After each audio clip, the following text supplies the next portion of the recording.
Buenas tardes. Mi nombre es Karina Marotta, soy la coordinadora general de conservación del museo y les quiero dar la bienvenida un miércoles por la tarde más a una de nuestras conferencias. Hoy tenemos una conferencia y una conferenciante muy especiales porque celebramos el Día Internacional de los Museos. El Día Internacional de los Museos es el día 18 de mayo, es decir, mañana, pero nuestras conferencias, como ustedes saben bien, son los miércoles por la tarde. Por tanto, la que hoy celebramos bueno, pues tiene lugar el día antes de la celebración en sí. El lema de este año, del Día de los Museos, del Día Internacional de los Museos, el lema que ha propuesto el ICOM, que es el organismo que depende de la UNESCO sobre, bueno, para la gestión de los museos, el International Council of Museums. El lema, como digo, es Museos e historias controvertidas, decir lo indecible en museos. Es un lema interesantísimo y precioso que yo creo que invita a la incorrección política directamente y a la valentía de los museos, ¿no? Se nos pide a los museos que reflexionemos sobre nuestra dimensión ética y nos convirtamos en elemento reconciliador con los hechos y las historias traumáticas del pasado. Para ello, pues, no podíamos tener mejor conferenciante que doña Amelia Valcárcel Bernardo de Quirós, a la que tengo el honor y el gusto de presentar. Ella, voy a hacer una presentación breve porque así lo ha solicitado y porque además creo que poca presentación necesita. Ella es catedrática de Filosofía Moral y Política de la UNED, es consejera electiva de Estado y vicepresidenta del Real Patronato de esta casa, del Museo del Prado. Es doctora honoris causa por las universidades de Veracruz y Valencia. Ha sido condecorada con la Gran Cruz de la Orden de Alfonso X el Sabio y es autora de una veintena de libros, 70 capítulos en obras colectivas y más de 100 artículos. Ha sido 2 veces finalista del Premio Nacional de Ensayo y entre sus libros más recientes se encuentra Hablemos de Dios, publicado en 2007 en colaboración con Victoria Camps, Feminismo en el mundo global y La memoria y el perdón, de 2011. Directora y miembro de 10 proyectos de investigación en los últimos 15 años, actualmente dirige el proyecto Ética y Religión, el papel de los principios en las sociedades tradicionales y en las democracias complejas. Pertenece a diversos consejos, como la Fundación Carolina, el Real Instituto Elcano, a consejos editoriales, jurados, comisiones y mecenazgos. Ha presidido y dirigido cursos y seminarios nacionales e internacionales y ha colaborado en los doctorados de universidades españolas e iberoamericanas o hispanoamericanas, como la Universidad Internacional Menéndez Pelayo, el Centro de Estudios Constitucionales y el Consejo General del Poder Judicial. Es consultora para Naciones Unidas en políticas de género y ha sido consejera de Educación y Cultura del Gobierno de Asturias. Ha participado también en la Declaración de Responsabilidades y Derechos y Deberes Humanos. Además, déjenme decirles que, como comprobarán ustedes ahora, es una conferenciante interesante, inteligente, aguda, amena, porque siempre presenta puntos de vista diferentes sobre los problemas. Navegar por su página web es auténticamente fascinante. Y déjenme también que les diga que es una magnífica vicepresidenta de este museo, de esta casa, porque está permanentemente alerta a las necesidades que tenemos y siempre abierta a prestar su ayuda en cuantas iniciativas planteamos. Por tanto, le agradecemos enormemente que esta tarde esté aquí. Y antes de darles la palabra a doña Amelia, quería recordarles que mañana será el Día Internacional de los Museos, mañana sí. Entonces, la visita al museo será gratuita y además a las 7 de la tarde, a las 19 horas, tendremos aquí, en este mismo auditorio, un concierto de piano a cargo de Horacio Labandera, que interpretará obras de Mozart y de Beethoven, para el cual todavía queda alguna entrada, por si quieren ustedes animarse. Pues sin más, le cedo la palabra a doña Amelia. Gracias. Gracias.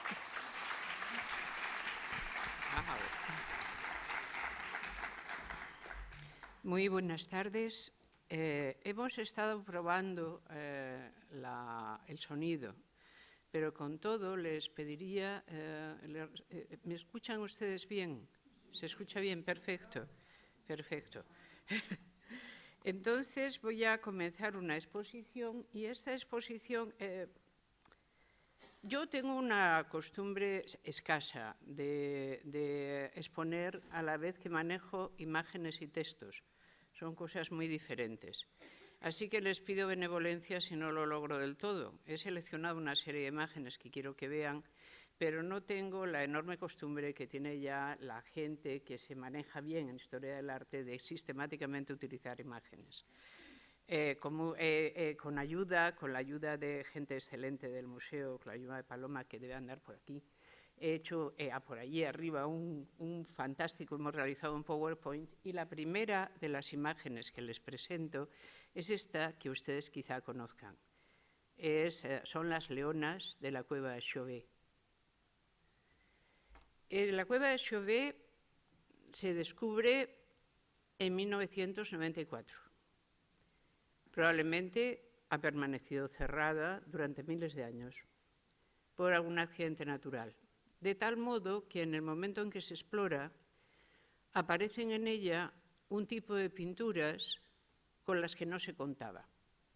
Hay enormes precedentes de cuevas extraordinarias, la cueva de Lascaux, por ejemplo.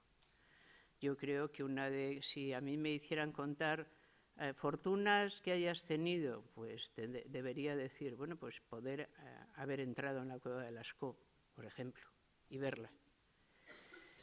La cueva de Chauvet no es visitable. Saben que la mayor parte de las cuevas han dejado de serlo porque son sumamente frágiles. Y este friso de las leonas me parece a mí de las representaciones más impactantes dentro de Chauvet.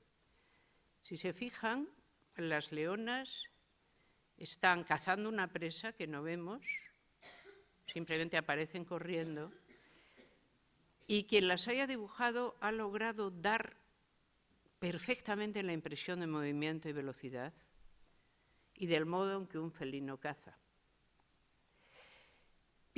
Cuando piensen en la prehistoria y en estos muy antiguos periodos de la historia, que para hacer esta representación sobre la pared de una cueva hay que haberla representado muchas más veces sobre otros soportes. Un dibujo como este no sale bien la primera vez. Tiene que haber sido muy ensayado. Y por eso, cada vez que vemos uno de los dibujos de las cuevas, tenemos que imaginar que a lo que se le suele llamar la edad de piedra, por el tipo de útiles, en verdad merece mucho mejor el nombre de edad de la madera. La mayor parte de los útiles no nos han llegado porque eran útiles en madera. Pero la gente capaz de hacer esto era capaz de utilizar el carbón sobre un soporte de madera extraordinariamente bien para hacer un dibujo. Lo prueba no solo la extraordinaria composición y calidad de este, sino el que en particular de este sabemos que el soporte, el trozo de pared de la cueva en que ha sido puesto, ha sido previamente raspado para que no tenga ningún accidente, para que el dibujo se pueda realizar bien. Mi pregunta es, ¿esto es arte? ¿Sí o no? ¿Sí? ¿Están ustedes todos de acuerdo? Bien, de acuerdo. ¿Para las personas que lo realizaron esto era arte? ¿O les cabe alguna duda? Les tiene que caber una y además tiene que ir creciendo.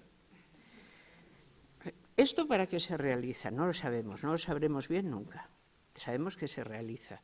Sabemos que está en una cueva donde se entra con cierta dificultad, que este dibujo solo se puede ver a una luz que se trae, es que no, la cueva no tiene luz propia y que está allí para algo. Es decir, no ha sido hecho por amor al arte, por utilizar esta expresión. Ha sido hecho, tiene una finalidad que podemos imaginar, entre varias, pero más que probablemente esa finalidad la llamaríamos lejanamente religiosa. El dibujo ha sido hecho para concitar o para evitar algo que quien lo representa sabe perfectamente representar. Esto es una auténtica maravilla. Piensen que este dibujo puede tener 30.000 años. Entonces, lo que yo quiero presentarles en mi exposición de hoy, y si lo logro quedaré muy complacida, y si no les amenazo con exponérselo otro día, después de haber ensayado hoy, a ver si me sale un poco mejor, es un quiasmo. Recuerden, le llamamos quiasmo a esa figura donde trasladamos una palabra de una parte a otra de una frase y su contraria, porque hace una forma de X, lo que hacemos con la semántica, y a veces con las palabras. Y esa es la forma que tenía la X, y por eso le llamamos quiasmo, por el nombre de la letra. Voy a hacer un quiasmo, porque, como el ICOM decía que los museos debemos decir lo indecible, yo no me atrevía tanto. Yo sé lo que guardamos y sé más o menos desde cuándo lo guardamos. Y sé que son sobre todo cosas visibles. Y me voy a fijar en una parte de la historia primero y en otra después. Cómo hemos hecho visible lo invisible desde un inicio y después qué cosas hemos hecho visibles que no eran visibles al principio, después de realizar un quiasmo. Si lo logro, será excelente. Para lo cual, tengo que relatar quizá un par de historias extrañas y hacer una introducción filosófica. No puedo evitar esto. Necesariamente en el arte o en cualquier otra esfera de la actividad humana, el ser es un llegar a ser. Esto es, tengo que fijarme en el magisterio de uno de los grandes filósofos ilustrados, en Montesquieu, para poder iniciar el camino de entender cualquier cosa. Para entender lo que fuere, hay que entender cómo eso ha llegado a ser. La filosofía, en un momento determinado, en este momento y con Montesquieu, abandonó el ser un discurso de las esencias o de las definiciones. Esto es, creer que comprendemos perfectamente bien algo cuando somos capaces de definirlo o bien cuando somos capaces de distinguirlo con claridad y rotundidad absoluta de un tipo de realidad que le es similar. Cuando esto, que por lo demás ha seguido haciéndose, deja de ser la vía única del conocimiento filosófico, que es la vía socrático-platónica, la vía de la definición y la vía del conocimiento de las esencias, aparece una vía que podemos calificar de una vía histórica. Esto es, nos interesa en las cosas su cómo han llegado a ser, porque calculamos que el cómo haber llegado a ser es parte de lo que entendemos que son. No puedes, en todos los asuntos humanos y en todos aquellos que, aun no siendo humanos, sean asuntos procesuales, el proceso por el que aparecen no se puede separar de lo que son. No solo porque en muchas ocasiones consisten en un proceso, por ejemplo el arte lo es, sino porque para entender lo que es actualmente el proceso por el que ha llegado a ser es muy importante, es más, sin él estamos solo ante algo que solo se nos revela como a medias comprensible. Pues bien, después de esta introducción a la Montesquieu, me queda decirles por cuál de los filósofos yo me voy a guiar para entender esto que llamamos arte, y es por el que probablemente entendió mejor que otros a Montesquieu, por Hegel. Una joven periodista me llamó ayer para hacer un reportaje donde esta conferencia iba a ser incluida y me preguntó qué apoyaturas filosóficas iba a utilizar. Yo le pregunté que cuándo iba a publicar su artículo Y cuando me dijo que lo publicaría mañana, entonces se las dije, porque dije, si usted pone en su artículo que voy a hablar de Hegel, la mitad del auditorio se escapará antes de venir. Entonces, pero habiéndolo hecho de esta manera, ya tengo más claro que eso no iba a ocurrir. Vean, esto es una pintura que ustedes conocen sin duda bien. Es el Marte de Velázquez. Quiero presentarles 3 pinturas. Esta la conocerán menos. Es un verruguete. Es una templanza, puesto que lo que parece llamarla como tal es esta brida que lleva en la mano. Está pintada en Roma. Vean esta arquitectura de uno de los puentes de Roma que ya no existen, que tiene al fondo. Esta manera de representar una figura femenina les tiene que recordar trazos miguelangelescos, de un modo evidente. E incluso se pueden preguntar si esta figura es femenina realmente o no lo es. Esta bacanal, que también conocen. Esto que hay aquí, a ver si soy capaz, es un niño en plena bacanal. Aquí hay una persona, un anciano ebrio, un Noé que ya no es Noé.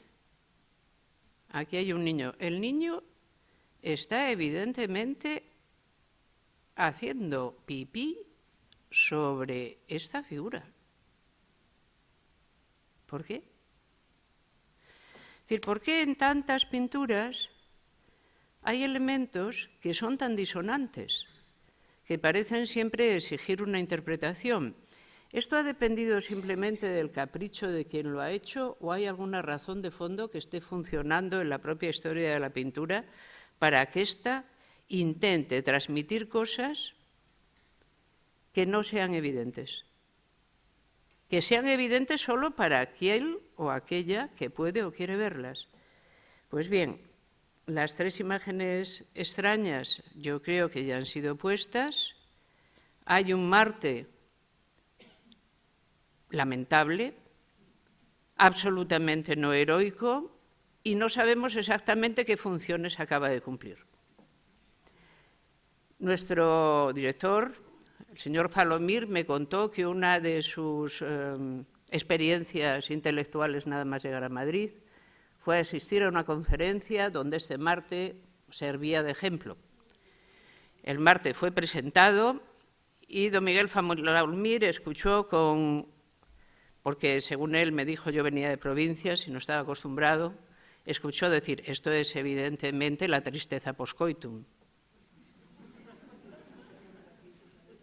Pues no lo sé, porque bien pudiera ser. ¿Dónde está sentado Marte? Esto parece un lecho, hay una especie de cobertor, colcha. Marte se está cubriendo las partes pudendas de una forma rara. Esta templanza no sabemos de qué sexo es. Y aquí nos aparece una evidente manía sexual camuflada de un juego en un prado donde se está desarrollando una fiesta. Si se trata de hacer visibles esas cosas, el arte, desde un momento dado, no ha tenido ningún problema en hacerlas visibles. Es más, ha encontrado la manera de hacerlas justamente diciendo que es arte. Pero no empecemos tan allá, vamos un poco antes y lo veremos quizá mejor. Vamos a Hegel. Como ya les he amenazado con él, ahora ya estarán, en fin, pensando que la cosa debe empezar. Hegel solo concibe que hayan existido en Occidente 2 estilos artísticos. Uno al que llama el romano, en el que entiende todos los estilos artísticos grecolatinos y también el románico, y otro al que llama el romántico, que es como él llama a todo el gótico, a todo el arte gótico. Y lo que dice es, el arte es espíritu, pero es un espíritu singular, porque es espíritu que necesita de la materia de un modo inmediato. El espíritu puede podría quizá no necesitar de la materia, pero no piensen en Hegel como un filósofo que puede hacer una distinción, que quiere hacer una distinción entre materia y espíritu. La mayor parte de las cosas que son espíritu se nos aparecen como tales a través de sus soportes materiales. Y el arte es aquel tipo de actividad que necesita de la materia de un modo inmediato, no puede hacerse sin ella. Es más, dice, el arte necesita de las formas naturales. No se puede expresar sin las formas naturales. ¿Y por qué? Dice, porque el arte lo que tiene que adivinar es el significado de las formas naturales. El significado de las formas naturales no es inmediato, es adivinado por el arte. Más aún, es claramente partidario de este mundo que el Renacimiento inicia. Dice, la forma más alta es la forma humana. Es más, Hegel dice, la forma humana es la expresión intuitiva del espíritu. Pues bien, según esto, en todo el arte hay que ver cómo el espíritu ha buscado manifestarse hasta dar con la forma humana. Cómo ha visto en las otras formas el sentido que tienen, que no les es inmanente, sino que viene a través de una creación que alguien presenta en una materia. Y después, cuando lo logra, se convierte en la expresión intuitiva del espíritu. A partir de ahí, Hegel realiza una afirmación más fuerte, que es a donde quiere llegar. Dice, el artista es el dueño de Dios. Y ahí quiero empezar yo. Para lo cual necesito entrar en el tema, en este tema.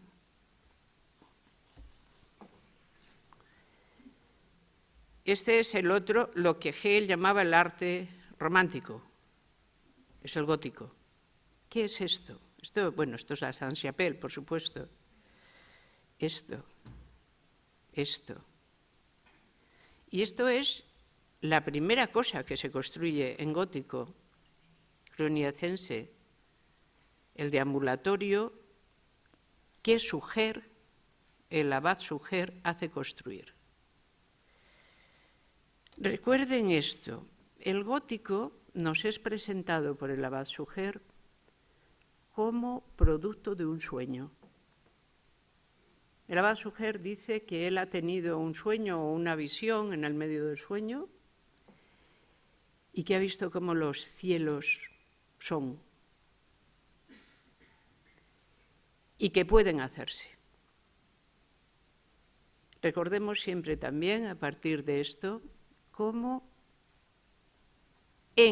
yo creo que en todo, no solo en este caso en Occidente, el templo es siempre o la morada del Dios, es el lugar donde la divinidad vive y por lo tanto es la imagen soberana del palacio, pero aquí lo que nos aparece es la morada celeste, donde los dioses viven y Dios vive en la Jerusalén celestial para la tradición cristiana. El tema de la Jerusalén celestial es un tema que aparece en Agustín de Hipona. Hay dos ciudades. Está la ciudad terrenal.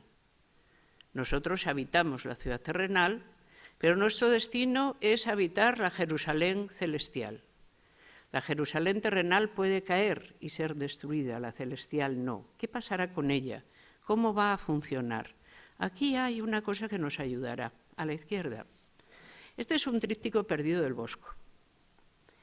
Pero un gran grabador del siglo XVI lo conoció y ahondándonos probablemente nos da una imagen muy sumaria, si conocemos bien cómo es el Bosco capaz de representar, pero nos cuenta la Jerusalén celestial, la tienen aquí. Tiene 2 pisos, arriba está Dios, rodeado por aquellas gentes de mayor, digamos, entidad religiosa. Abajo está el paraíso normal y vean que el asunto es tan notable como este. La Jerusalén celestial ha sido casi perfectamente descrita por muchos autores, antes de ser intentada edificar o pintar. Es cuadrada y está rematada, por el contrario, por una enorme cúpula, que en este caso aparece gotizada, la ven, ¿no?, con pináculos. La enorme cúpula tapa el recinto, que es el recinto cuadrado, donde habitan los justos, donde los justos irán cuando acaben los días en la ciudad terrestre. La ciudad celeste es eterna, es incorruptible, y después del juicio final descenderá a la tierra. ¿Recuerdan esa parte de la literatura apocalíptica? Cuando se produzca el juicio, la Jerusalén celeste bajará. Pues bien, quiero sobre esto leerles algún párrafo de cómo esto es entendido. A ver.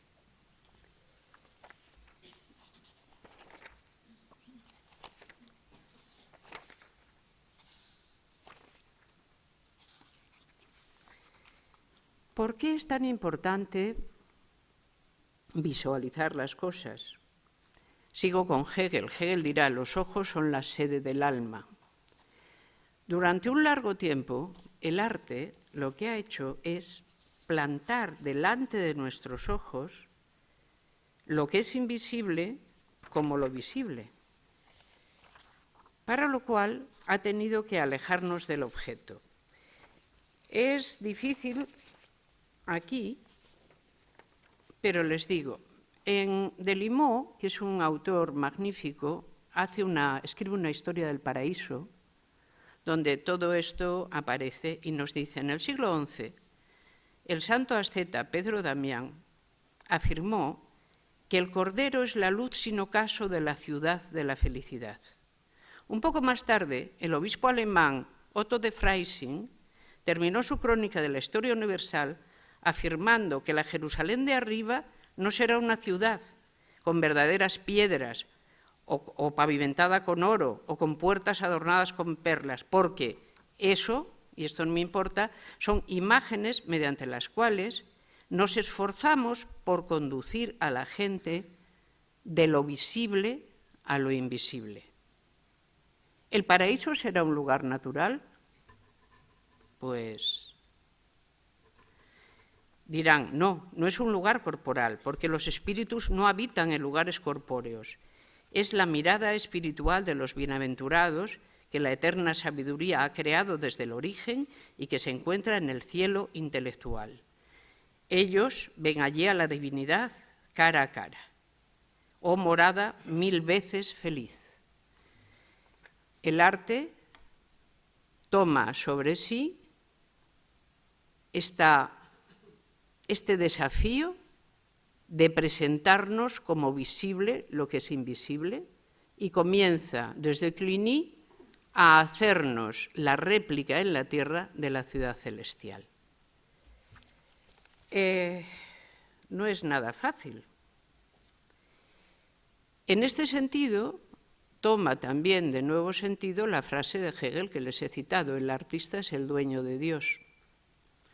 ¿Cómo podríamos hacernos cargo de las cosas invisibles si no fuera porque mediante la materia, ese espíritu que intentábamos meter, ha sido demostrado como visible? ¿Qué es la religión del arte? Parece otro extremo de esto. Aquí estamos hablando de la religión sirviéndose del arte para hacer visible lo que es invisible. Ahora bien, hay un tema que nos suena igualmente, que es la religión del arte. Es preciso volver a Hegel, quizá, para ver esto. La tesis de Hegel es la siguiente: el artista es el dueño de Dios y es capaz de hacer en efecto visible lo invisible, o lo intenta. Ahora bien, a partir de un determinado momento eso ya no fue posible. No fue posible porque el arte superó al contenido religioso.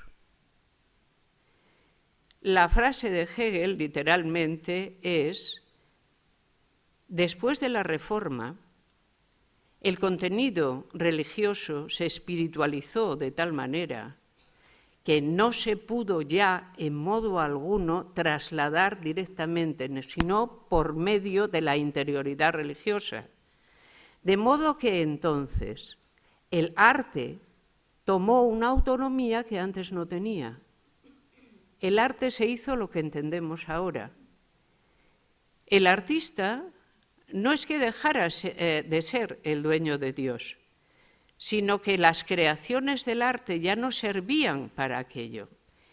Hegel es mucho más rápido en decirlo cuando simplemente concluye: no hay nada que en este momento pueda hacer el arte ante lo cual nos tengamos que poner de rodillas. Hubo un momento en que ya no nos poníamos de rodillas delante del arte. Pues bien, vamos a ver. Este debió de ser un momento transicional y último, le sonará. Es el gran tríptico, es la tabla central del gran tríptico de Gante. Ustedes ven aquí la representación de la Jerusalén celeste, pero esta vez ha dejado de ser un edificio maravilloso. Esta vez es un amenísimo prado. Y en esta Jerusalén naturalmente las imágenes son las imágenes apocalípticas, está el Cordero está en su altar, lo rodean ángeles con los atributos de la pasión, con incensarios, y al Cordero se acercan los santos que han sido eclesiásticos, las santas, los apóstoles que están en primer lugar, en primera fila, y otros, y todos hacen una gran banda donde aparecen el altar del Cordero y la fuente de la vida. Es una de las últimas representaciones ante las cuales, recuerden, este tríptico se abría una vez al año, ante las cuales se debía de producir el pasmo y la más extraordinaria sensación religiosa. ¿Y esto?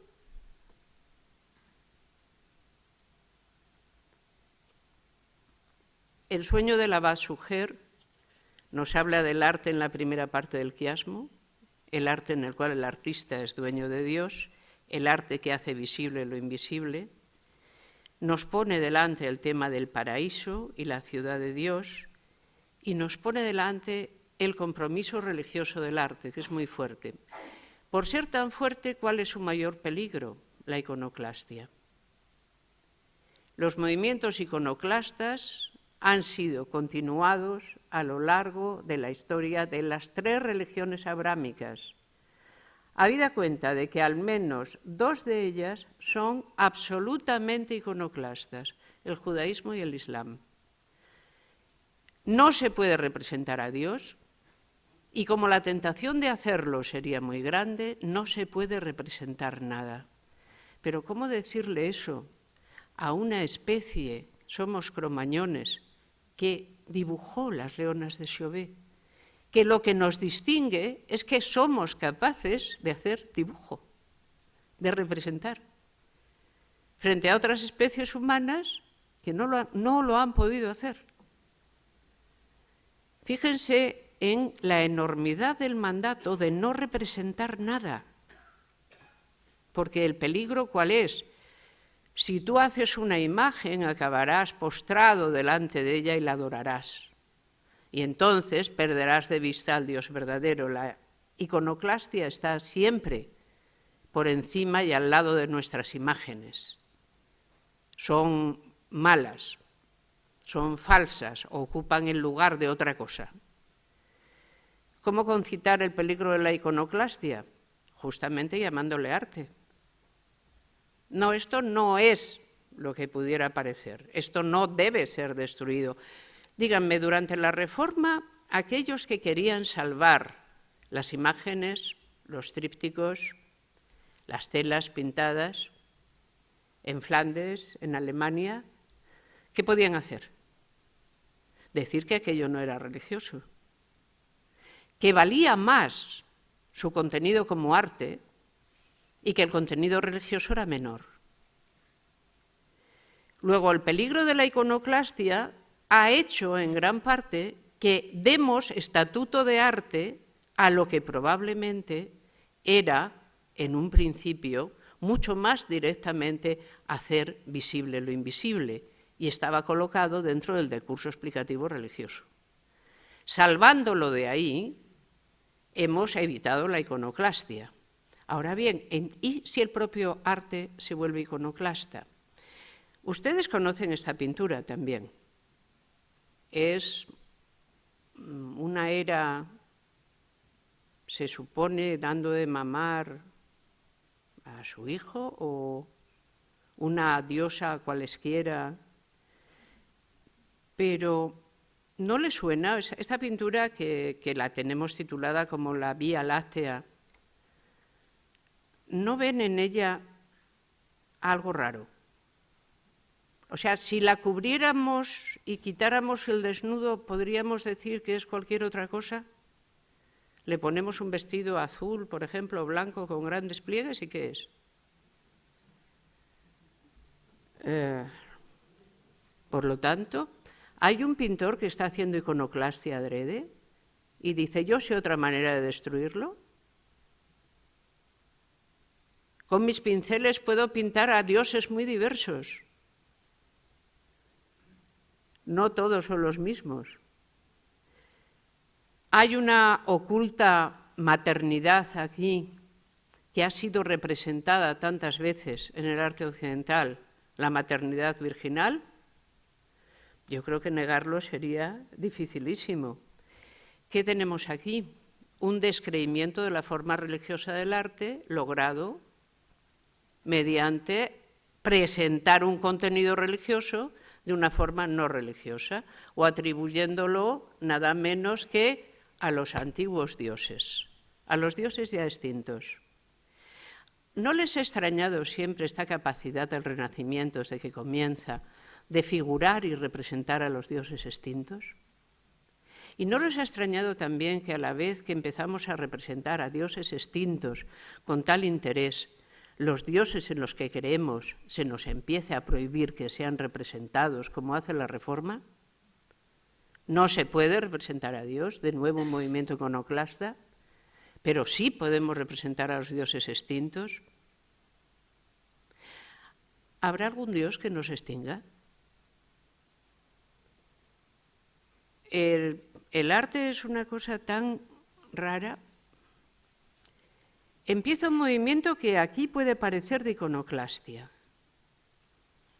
Esta no es la Virgen María, porque estaría vestida, pero ¿y esto? Vean esto. Esta es la muerte de la Virgen María de Caravaggio. ¿Dónde está la solemnidad? Al propio Caravaggio, sus contemporáneos le reprochan, ha pintado a la Virgen María como si fuera una vecina de la casa de al lado, de vida más que discutible y rodeada por una gente donde la sacralidad del momento no se advierte por ninguna parte. No solo tomamos una figura que es religiosa y la lanzamos a una religión extinta, haciendo un movimiento de iconoclastia, tomamos una historia que ha sido representada con una evidente sacralidad y la llenamos de elementos cotidianistas. En efecto, si alguien nos dice es la muerte de la Virgen María, nos daremos cuenta de ello. Si nos dicen es la muerte de Asunta, pues también. Aparece el elemento cotidianista entrando, ¿no? La religión del arte. El arte entonces ha empezado a hacerse autónomo y su mirada también. Y su mirada ya no nos llama a ponernos de rodillas delante de lo que es capaz de traer del espíritu a la materia. Empieza a ser juguetón, soberanamente libre. Empieza a presentarnos descreimientos, quimeras, pesadillas, demonios. El manifiesto del ICOM, que yo he intentado, bueno, tomar de alguna manera de él el hilo conductor de esta exposición, dice que un museo tiene que transformarse en un vínculo social. Y yo creo que todas y todos los que estamos aquí creemos que eso es verdad, pero es difícil también. Es como una memoria compartida. ¿Qué es lo que fundamentalmente introducimos en los museos? En los museos no introducimos arquitectura por una buena razón, no cabe. La arquitectura la queremos para meter dentro precisamente lo que sí museamos. La música no la museamos, la exhibimos y la volvemos a realizar. El teatro tampoco. En realidad, la mayor parte de los museos poseen escultura y plástica. Eso es lo que museamos. ¿Desde cuándo? ¿Cuál fue el primer museo? No la primera colección. El Louvre. En 1793. En pleno proceso de la Revolución Francesa. ¿Y para qué? Para evitar, no ya la iconoclastia, la desaparición de las obras de arte que pudieran simplemente ser destruidas porque fueran entendidas como el cortejo de los lujos del antiguo régimen. El arte debía de ser salvado de las turbas. ¿Cómo? Siendo expuesto a todo el mundo. Todo el mundo podría mirarlo y todo el mundo podría sentirse propietario de él. Y de hecho, las grandes colecciones reales acabaron en el Louvre, igual que las colecciones reales acabaron en este nuestro Museo del Prado. Es muy importante cuando se empieza a musear el arte. Las colecciones han existido antes de que el arte fuera museable, pero quiero también traer a nuestra memoria que las colecciones eran conjuntos heteróclitos. La misma gran figura que era capaz de coleccionar arte pictórico, plástica, trípticos o estatuas antiguas o modernas, era capaz también de coleccionar animales raros, caracolas extravagantes, y las colecciones lo presentaban todo a la vez en sus primeros momentos. ¿Esto qué es? Bueno, esto es un Latour, es evidente, es un San Sebastián. Santa Irene cuida a San Sebastián. Otro Latour con el mismo tema, Santa Irene cuidando y curando las heridas de San Sebastián. La Torre de la Parada. Lo que queda de la Torre de la Parada en la actualidad. ¿Ven las torres Kío ahí? Eso es Madrid. Esto es lo que queda de la Torre de la Parada. Y esto fue la Torre de la Parada. La Torre de la Parada fue un pabellón de caza del rey Felipe IV, por él muy estimado y por su hermano, que se llenó con las más grandes obras de arte. Hay algo, el asunto es, cuando el arte se hace una cosa delante de la cual no hay que ponerse ya de rodillas, lo que nos aparece es este tipo de recinto. Où le roi s'amuse, donde el rey se divierte. Y ahí van a aparecer, por ejemplo, el Marte que hemos visto de Velázquez, pero bastantes de los cuadros extraños de las colecciones reales que actualmente están en el museo ocupan un lugar en la Torre de la Parada, precisamente los enanos, Esopo, los filósofos, particularmente varios desnudos notables. La Torre de la Parada es un lugar que no está para el disfrute público. ¿A quién hay que seguir entonces y para quién trabaja el artista? ¿Trabaja para la Baz Suger, que quiere que se haga visible lo invisible y el cielo acontezca en la tierra? ¿O para alguien que lo que quiere es la existencia de una distopía, como las llamó Foucault, un no lugar para un reposo no sabemos de qué índole, donde nadie más puede entrar? las distopías forman parte de los gozos despóticos, desde luego, y están cubiertas de elementos sadianos. Entonces aparece también un arte que no solo oculta, sino que debe ser ocultado. Alguien es capaz de encargar una obra justamente para que esté oculta, para que nadie más la vea, o una obra que no puede verse.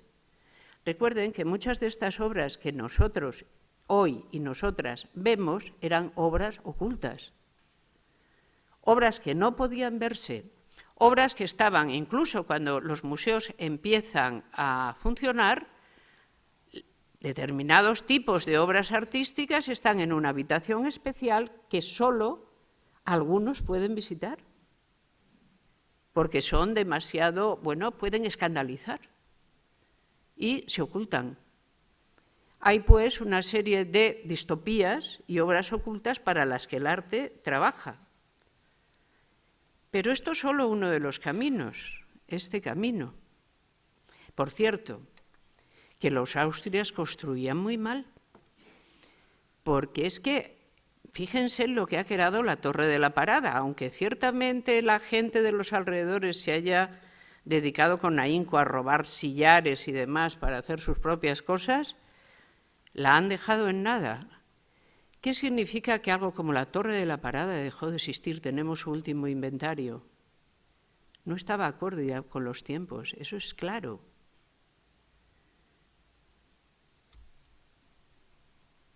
¿Qué pasa cuando el arte toma otra vía y esta no es hacer pintura reservada, sino pintar lo que no se haya pintado antes?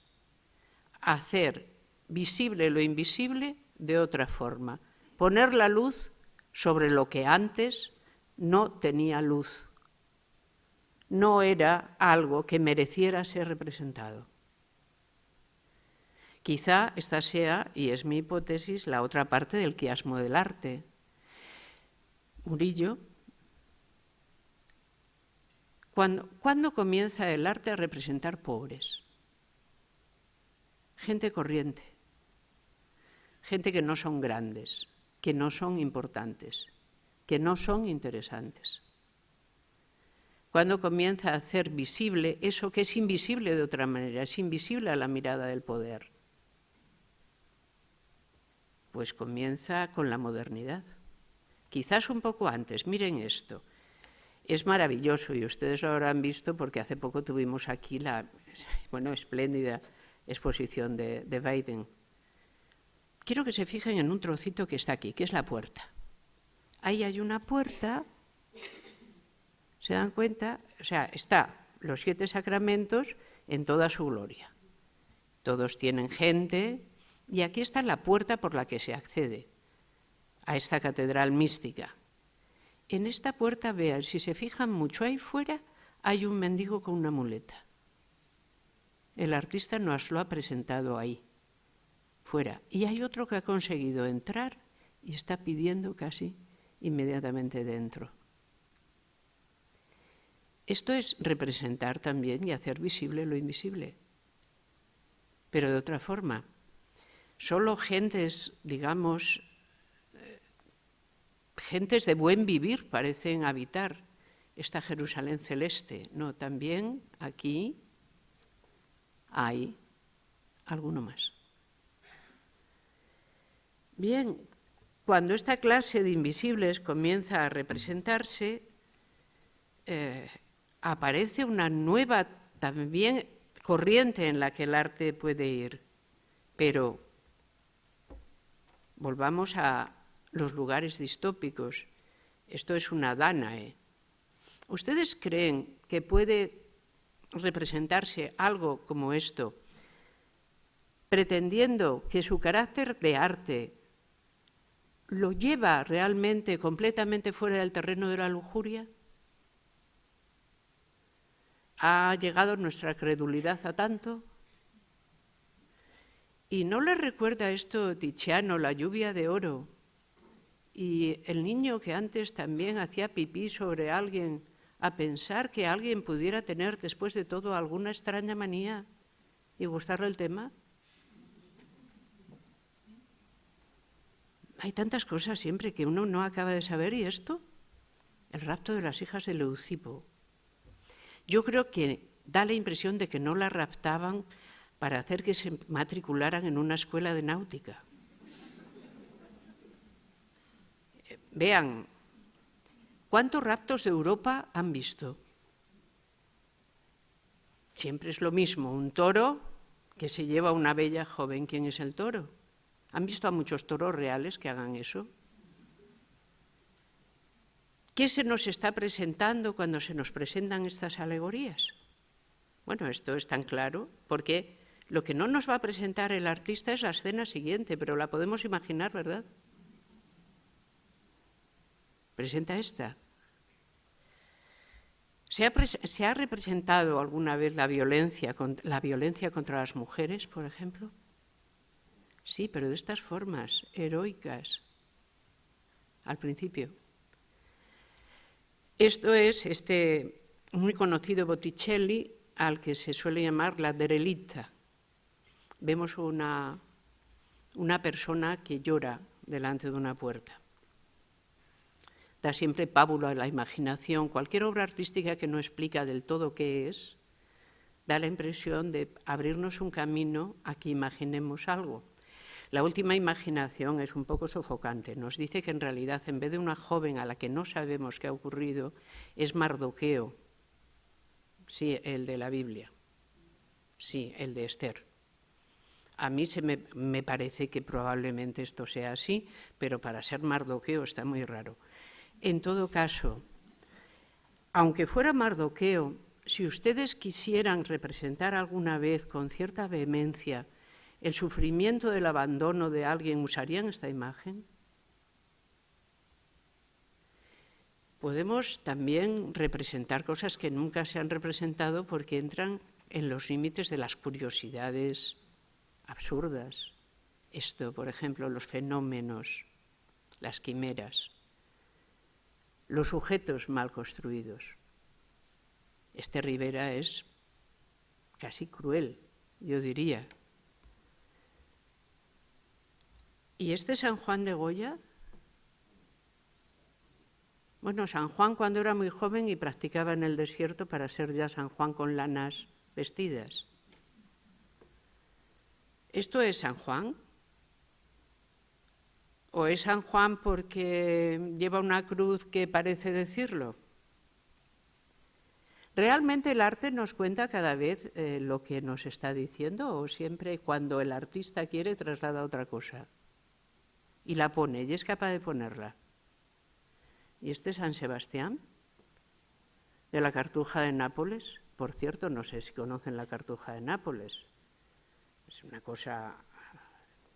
Eso es la Jerusalén terrenal, directamente. ¿Este San Sebastián allí? Representar lo no representable parece que ha sido algo que el arte ha podido perfectamente hacer mucho tiempo. Representar, por ejemplo, atreverse como Goya a hacer esto, que sigue siendo arte, pero fíjense, el asalto a la diligencia. Unos bandidos han asaltado una diligencia, han matado probablemente a uno de los cocheros, están matando a alguien más, una mujer y un varón imploran por su vida a unos tipos que les están robando. Esta es una violencia nada heroica. Al gran arte se le ha dado siempre mucho mejor presentar la violencia heroica. Pero cuando esto se ilumina también, la violencia que no es heroica, cuando se llena con el elemento cotidianista que diríamos esto puede ser perfectamente una imagen como para una revista o un periódico, se asaltó la diligencia tal, esto es lo que ocurrió, antes de que eso sea posible. De nuevo, la violencia contra las mujeres, Artemisia, Susana y los viejos. Esto pasa por ser una imagen subyacente de ese cuadro, no me lo creo. No es posible en el siglo XVII representar así a una mujer, ni siquiera diciendo que es una furia. Artemisia la representó así. Esto lo que nos indica es que alguien ha hecho una broma como esta que les voy a enseñar a continuación. El Inocencio Bacon viendo al Inocencio. Yo les digo una cosa, a mí me da más miedo esto me parece expresionismo puro. Esto, cuando lo tengo delante, lo entiendo tan bien que me para la conciencia. Pues de la misma manera, esto no lo necesito quizá, a no ser para explicar esto. Y no creo que esta sea una imagen subyacente, creo que alguien con mucha gracia la ha metido por ahí y ha dicho que lo es, pero está fabricada ahora, porque la idea de la venganza, vean, no está contemplada aquí. Aquí lo que está contemplado es que una mujer sabe que está en manos de esos dos de los que no podrá vengarse. Es tanto lo que el arte puede enseñar si quiere realmente hacer visible lo invisible que no sabría. Me ha resultado muy difícil, digamos, tomar un hilo que seguir, porque son tantas cosas. Pero vayamos a digamos, a modo de colofón y conclusión, porque hace poco que lo hemos tenido en toda gloria y es importante, es uno de los más importantes. ¿Qué mundo es este? Este es el mundo en que se produjo el quiasmo, en que el arte dejó de ser religioso. Vean, es que es interesante y este. ¿Notan ustedes que se parecen o es manía mía? Vean, tienen una estructura. Aquí está el cordero, ocupa el lugar central, y aquí está la fuente de la vida. ¿De acuerdo?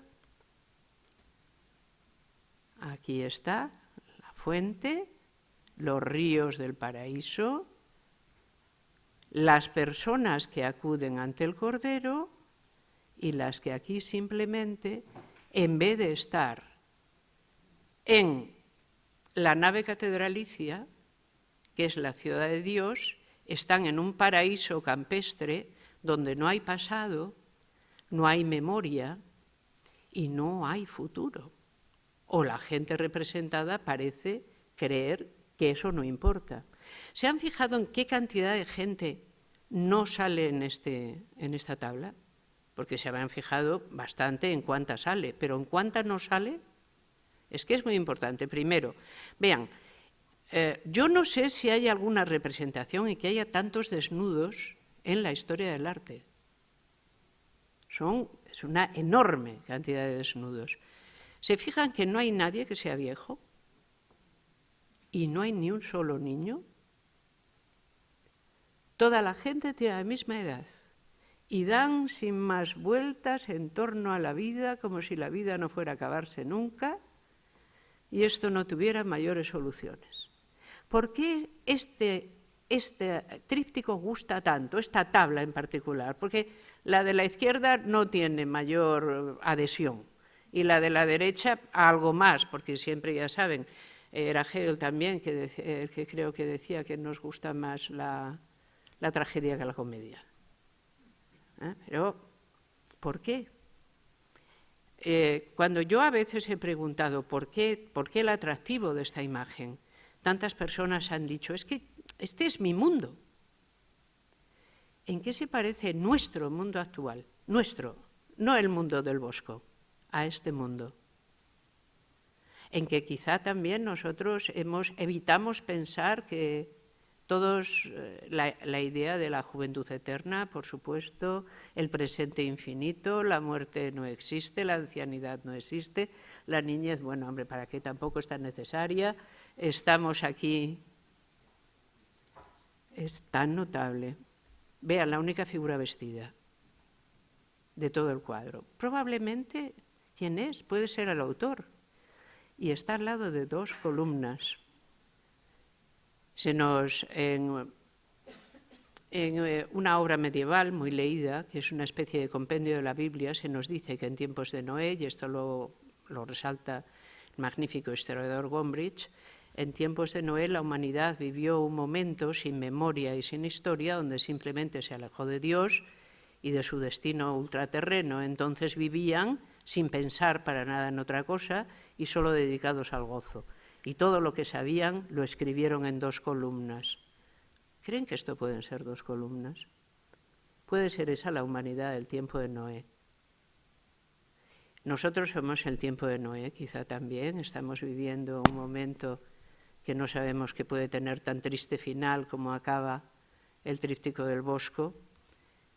No lo sé. Yo solo sé que los artistas siempre, de alguna manera, no nos ponen ya de rodillas, pero nos ponen en un sitio distinto y nos dicen la humanidad que somos. Si ellos no lo hicieran, si ellos y ellas no lo hicieran, no sabríamos quiénes somos.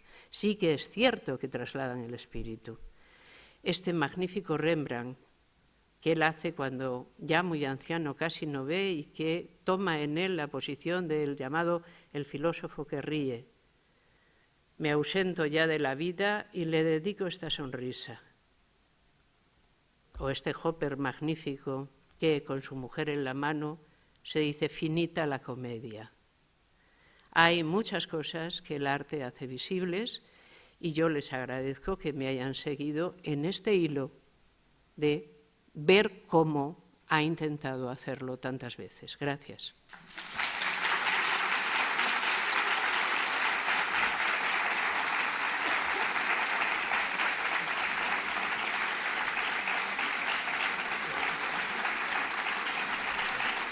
Gracias.